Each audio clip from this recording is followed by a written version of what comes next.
तो देखिए आज हम पढ़ने वाले हैं कि चैप्टर नंबर 1 वैद्युत आवेश तथा क्षेत्र। इसमें केवल आज हम परिभाषा पढ़ेंगे और ये मेरा फिजिक्स का चैप्टर है और ये पार्ट 1 है। इसमें केवल आज परिभाषा चलेगा और ये सब परिभाषा एकदम छोटे छोटे परिभाषा है और ये वैद्युत आवेश तथा क्षेत्र पार्ट का नाम है। इसमें जितने फार्मूला रहेगा सब इम्पोर्टेंट फार्मूला रहेगा, आप लोग ध्यान। इसमें सबसे पहले आता है कि स्थिर वैद्युतिकी किसे कहते हैं। तो स्थिर वैद्युतिकी यानी कि हमको साफ लग रहा है आवेश क्या रहेगा, इस पर स्थिर रहेगा, यानी कि भौतिक विज्ञान की वह शाखा जिसमें हम ऐसी वस्तुओं का अध्ययन करते हैं जिस पर आवेश स्थिर रहता है। आवेश स्थिर रहता है, स्थिर वैद्युतिकी कहलाता है। अभी आप लोग से बताया कि आवेश स्थिर रहेगा, इसका नाम ही है स्थिर वैद्युतिकी। तो आवेश क्या रहेगा, स्थिर रहेगा, ये तो हो गया। दूसरा आता है कि आवेश क्या होता है, आवेश किसे कहते हैं। तो आवेश किसी वस्तु का वह भौतिक गुण है। क्या आवेश किसी वस्तु का वह भौतिक गुण है जिसके कारण वह वैद्युत तथा चुंबकीय प्रभाव उत्पन्न करती है। अब वैद्युत क्या होता है, तो वैद्युत आपको जल्द ही आगे समझ में आएगा। या इसका एक और डिफिनेशन है, परिभाषा है, बोल सकते हैं आप कि आवेश के कारण वस्तु किसी अन्य वस्तुओं को अपनी ओर आकर्षित अथवा अपने से दूर प्रतिकर्षित करती है। सरल भाषा में समझे तो अपनी ओर आकर्षित मतलब अपनी ओर खींचती है और अपने से दूर प्रतिकर्षित अपने से दूर करती है। चौथा आता है कि आवेश दो प्रकार के होते हैं। कौन कौन? एक होता है धन आवेश या धनात्मक आवेश और दूसरा ऋणात्मक आवेश या ऋण आवेश। तो पांचवें में कि धन आवेश किसे कहते हैं। तो किसी पदार्थ पर इलेक्ट्रॉनों की कमी के कारण उत्पन्न आवेश को धन या धनात्मक आवेश कहते हैं। 6 नंबर आ जाएगा आपका ऋण या ऋणात्मक आवेश। तो किसी पदार्थ पर इलेक्ट्रॉनों की अधिकता के कारण उत्पन्न आवेश को ऋण आवेश कहते हैं। इसका डिफिनेशन याद रखने का छोटा ट्रिक है कि अगर धन बोले तो हमको इसमें कमी करना है इलेक्ट्रॉन की, अगर ऋण बोले तो हमको इसमें अधिकतम करना है। बस प्लस तो माइनस खोजेगा और जब माइनस है तो प्लस खोजेगा, ये इतना मत ध्यान रखिएगा। 7 नंबर की आवेश को Q से प्रदर्शित किया जाता है। 8 नंबर की आवेशों की योज्यता किसे कहते हैं। तो किसी वस्तु पर कुल आवेश उसमें उपस्थित सभी आवेशों के बीजगणितीय योग के बराबर होता है, अर्थात Q is equal to Q1 minus Q2 plus Q3 minus Q4 plus Q5 minus Q6 plus Q7, इस तरह चला जाएगा और इसका मात्रक कूलम।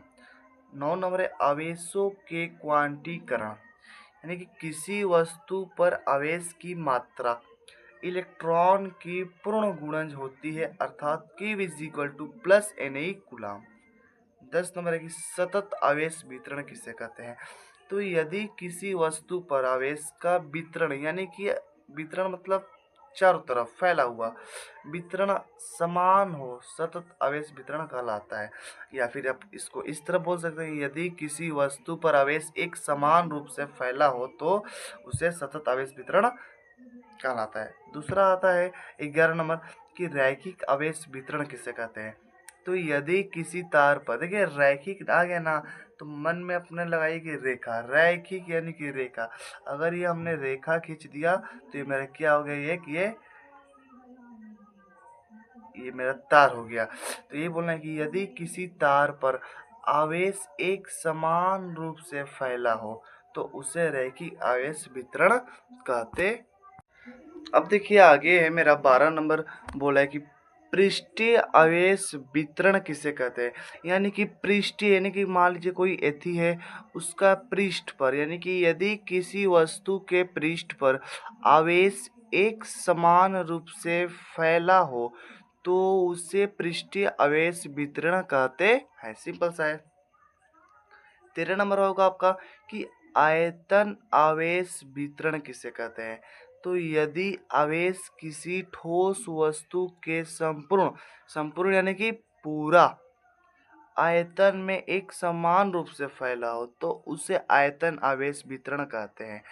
14 नंबर आ जाएगा कि रैखिक आवेश घनत्व किसे कहते हैं। यही से थोड़ा आपको मुश्किल लगेगा, लेकिन यही से भी अधिकांश एग्जाम में आपको मतलब छोटा छोटा लॉजिकल पकड़ दे देता है कुछ सवाल करने के लिए, या फिर ये जो फॉर्मूला है कभी दूसरे जगह प्रयोग हो सकता है, इसलिए इसको याद करना बहुत आप लोगों के इम्पोर्टेंट है। तो रैखिक आवेश घनत्व क्या होता है? तो तार की एकांक लंबाई पर उपस्थित आवेशों को रैखिक आवेश घनत्व कहते हैं और इसे लैम्डा से प्रदर्शित किया जाता है, जहाँ lambda is equal to Q by L. इसका मात्रक होता है कूलाम प्रति मीटर, यानी कि सी प्रति मीटर।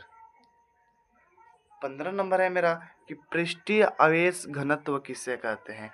तो पृष्ठीय आवेश घनत्व, तो किसी पृष्ठ के एकांक क्षेत्रफल में उपस्थित आवेशों को पृष्ठीय आवेश घनत्व कहते हैं। इसे सिग्मा से, ये क्या है मेरा सिग्मा, इसे सिग्मा से प्रदर्शित किया जाता है, जहाँ sigma is equal to Q by A या sigma is equal to Q by S. अब यहाँ पर ए और एस का मतलब क्या है? ए मतलब ही होता है एरिया यानी क्षेत्रफल, एस मतलब ही, अगर आपका सवाल में किताब में जो कुछ में भी ए दिया होगा तो हमने ए मानेंगे, अगर एस दिया होगा तो हमने एस मानेंगे। और इसका लिखे है क्षेत्रफल ए के लिए और क्षेत्रफल एस के लिए। इसका मात्रक होता है कूलाम प्रति मीटर स्क्वायर। 16 नंबर आते हैं। 16 में बोला कि आयतन आवेश घनत्व किसे कहते हैं। तो एकांक आयतन में उपस्थित आवेशों को, एकांक आयतन में उपस्थित आवेशों को आयतन आवेश घनत्व कहते हैं। इसे रो, ये क्या है रो है, थोड़ा पी लेखा बन गया लेकिन रो, इसको आप लोग थोड़ा कज बनाइएगा, रो से दर्शाया जाता है। यानी कि देखिए यहाँ पर rho is equal to Q by V, यानी कि इसका मात्रक होता है कूलाम प्रति मीटर क्यूब। 18 नंबर देखते हैं। 18 में बोला क्या कि एक समान विद्युत क्षेत्र किसे कहते हैं। एक समान विद्युत क्षेत्र किसे कहते हैं, या एक समान वैद्युत क्षेत्र किसे कहते हैं। विद्युत लिखे या फिर वैद्युत लिखे, उससे घबराने की जरूरत नहीं है। वह स्थान जहाँ वैद्युत बल रेखाएं समांतर और समदूरस्थ होती है, एक समान वैद्युत क्षेत्र कहलाता है। 19 में कि वैद्युत क्षेत्र की तीव्रता किसे कहते हैं। वैद्युत क्षेत्र की तीव्रता किसे कहते हैं। तो वैद्युत क्षेत्र में एकांक धन परीक्षण आवेश, वैद्युत क्षेत्र में एकांक धन परीक्षण आवेश पर लगने वाला बल को वैद्युत क्षेत्र की तीव्रता कहते हैं। इसे ई से प्रदर्शित किया जाता है। E is equal to F upon Q naught, ये सदिश रूप है। अगर सदिश रूप ना पूछे तो आप लोग लिखिएगा E is equal to F upon Q, यानी कहने का मतलब वेक्टर हटा दीजिए, ये जो दिया है तीर इसको हटा दीजिएगा। देखिए इसमें आप लोग हम इसका व्यंजक भी कराएंगे, वो अगले वीडियो में रहेगा। इसमें केवल परिभाषा यहाँ पर लिखे हैं, केवल परिभाषा। इसके बाद आएगा आपका नोट्स, वो भी प्ले लिस्ट में डाल देंगे, उसको आप लोग देख लीजिएगा जल्दी। और थोड़ा आसपास इसको शेयर भी कर दीजिएगा, थोड़ा लाइक वाइक। अब देखिए मेरा आया 20 नंबर की वैद्युत क्षेत्र किसे कहते हैं। थोड़ा मिस्टेक हुआ है, सॉरी इसके लिए। ये मतलब ये वाला पहले लिखना चाहिए था हमको और ये वाला बाद में। पहले वैद्युत क्षेत्र, उसके बाद हम लोग पढ़ते थे वैद्युत क्षेत्र की तीव्रता, लेकिन इधर उधर लिखा गया, उससे कोई घबराने की दिक्कत नहीं है। वैद्युत क्षेत्र किसे कहते हैं। तो किसी वैद्युत आवेश के चारों ओर का वह क्षेत्र, किसी वैद्युत आवेश के चारों ओर का वह क्षेत्र जिसमें अन्य आवेश वैद्युत बल का अनुभव करता है, वैद्युत क्षेत्र कहलाता है। 21 नंबर आइए कि वैद्युत द्विध्रुव किसे कहते हैं। तो जब दो समान परिमाण तथा विपरीत प्रकृति के आवेश एक दूसरे से अल्प दूरी पर स्थित हो तो यह निकाय वैद्युत द्विध्रुव कहलाता है। जैसे कि एग्जाम्पल ले लीजिए HCl, H2O, NH3, HBr, इस तरह इत्यादि। 22 नंबर जो लास्ट है आपका कि वैद्युत द्विध्रुव आघूर्ण किसे कहते हैं। तो वैद्युत द्विध्रुव बनाने वाले आवेशों में से कोई एक आवेश तथा उनके बीच की अल्प दूरी के गुणनफल को वैद्युत द्विध्रुव आघूर्ण कहते हैं। इससे P से प्रदर्शित किया जाता है, जहाँ P is equal to Q into 12, यानी P बराबर Q गुणे 12। और आपका जो फर्स्ट चैप्टर है, जो आपका फर्स्ट चैप्टर है, अगर आप उसमें से इतना जो 22 परिभाषा दिए हैं, अगर इसको आप लोग फिट कर लेते हैं, बस केवल 22, अभी इसके बाद नहीं है परिभाषा, ये मेरा लास्ट चैप्टर था परिभाषा का। इसके बाद आप लोग को नोट्स आएगा। अगर इतना आप लोग तैयारी कर लेते हैं तो इसमें से तो आपका पूरा बेनिफिट्स मिल जाएगा। बहुत अच्छा से आप जमकर इसको तैयारी कर लीजिए। अगर कोई पूछेगा भी तो इनमें से ही कोई ना कोई एक पूछ सकता है।